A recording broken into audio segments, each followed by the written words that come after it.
Үшінші сабақ ed жалғауына байланысты. ed жалғауына байланысты. Бұл білеміз барлығымыз өткен шақтағы етістіктер дұрыс және бұрыс болып екіге бөлінеді. Дұрыс етістіктерге ed қосылады, бұрыс болғандардың өзінің бұрыс етістіктердің несі бар? Irregular verbs таблицасы бар. Енді et окончаниясында біз кейде байқайтын нәрсе ed окончания кейде д болып жазылады, д. То есть кейде д дыбысын береді, кейде т дыбысын береді.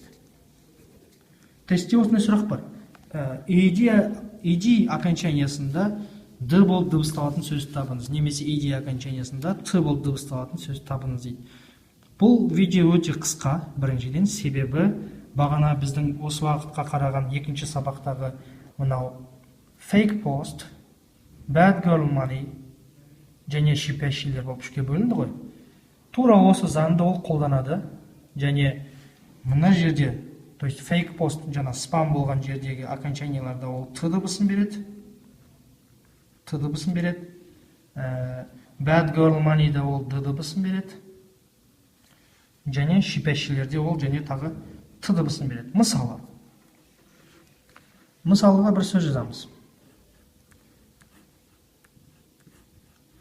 Бұл сөз cooked деп жаздық былайынша.